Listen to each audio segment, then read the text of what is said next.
नमस्कार, आप सुन रहे हैं एजुकेशन वेजुकेशन। आज हम बात करेंगे भारत में महिलाओं की सुरक्षा से जुड़े महत्वपूर्ण कानूनों और हाल के कानूनी बदलावों की। सबसे पहले, संविधान। भारत का संविधान हर महिला को समानता, गरिमा और सुरक्षा का अधिकार देता है। आर्टिकल 14 कहता है, सभी नागरिकों के लिए कानून के सामने समानता। आर्टिकल 15 कहता है, लिंग के आधार पर भेदभाव नहीं होगा और राज्य महिलाओं व बच्चों के लिए विशेष प्रावधान बना सकता है। आर्टिकल 21 देता है, जीवन और व्यक्तिगत स्वतंत्रता का अधिकार, जिसमें गरिमा के साथ जीना शामिल है। अब बात करते हैं आपराधिक कानूनों की। पहले महिलाओं से जुड़े कई अपराध इंडियन पैनल कोड यानी आईपीसी में शामिल थे, जैसे सेक्शन 354 छेड़छाड़, 354 ए से 354 डी तक सेक्सुअल हैरेसमेंट, स्टॉकिंग और वॉयरिज्म, सेक्शन 376 रेप, सेक्शन 498 ए पति या ससुराल पक्ष द्वारा क्रूरता और सेक्शन 509 महिला की गरिमा का अपमान। अब भारत में लागू है भारतीय न्याय संहिता 2023 यानी बीएनएस, जिसने इन प्रावधानों को और आधुनिक और स्पष्ट बनाया है। बीएनएस में महिलाओं से जुड़े महत्वपूर्ण सेक्शंस हैं। सेक्शन 74 महिला की गरिमा भंग करने के इरादे से हमला, सेक्शन 75 सेक्सुअल हैरेसमेंट, सेक्शन 76 महिला को कपड़े उतारने के लिए मजबूर करना, section 77 voyeurism, section 78 stalking, section 79 शब्दों या इशारों से महिला की गरिमा का अपमान। रेप से जुड़े प्रावधान सेक्शंस 64 से 70 में दिए गए हैं।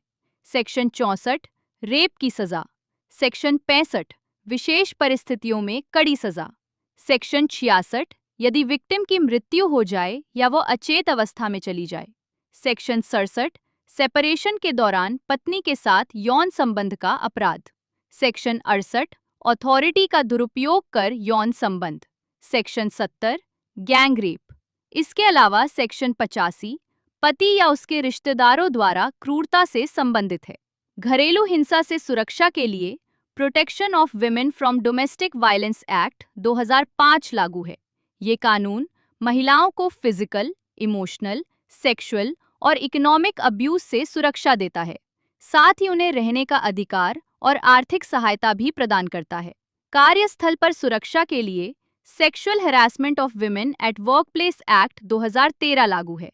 इस कानून के तहत हर संस्था में इंटरनल कमिटी बनाना अनिवार्य है ताकि शिकायतों का समाधान हो सके।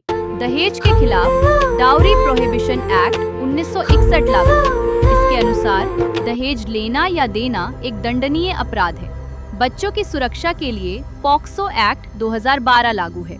ये कानून बच्चों को सेक्सुअल ऑफेंसेस से सुरक्षा देता है और इसमें 18 वर्ष से कम उम्र के हर व्यक्ति को चाइल्ड माना गया है। अब जानते हैं महिलाओं के कुछ महत्वपूर्ण अधिकार।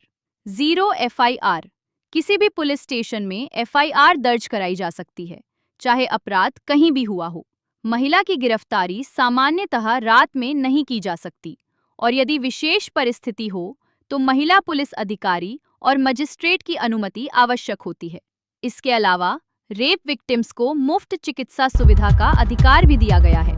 इमरजेंसी में याद रखें 112 राष्ट्रीय आपातकालीन नंबर, 181 महिला हेल्पलाइन और 1490 एनसीडब्ल्यू हेल्पलाइन। सरकार ने महिलाओं की सुरक्षा के लिए निर्भया फंड और सेफ सिटी प्रोजेक्ट्स जैसे इनिशिएटिव्स भी शुरू किए हैं ताकि सार्वजनिक स्थानों को सुरक्षित बनाया जा सके। अंत में, भारत में महिलाओं की सुरक्षा के लिए मजबूत कानूनी ढांचा मौजूद है, लेकिन असली सुरक्षा तभी सुनिश्चित होगी जब हर महिला अपने अधिकारों के प्रति जागरूक हो और कानून का सही तरीके से पालन किया जाए।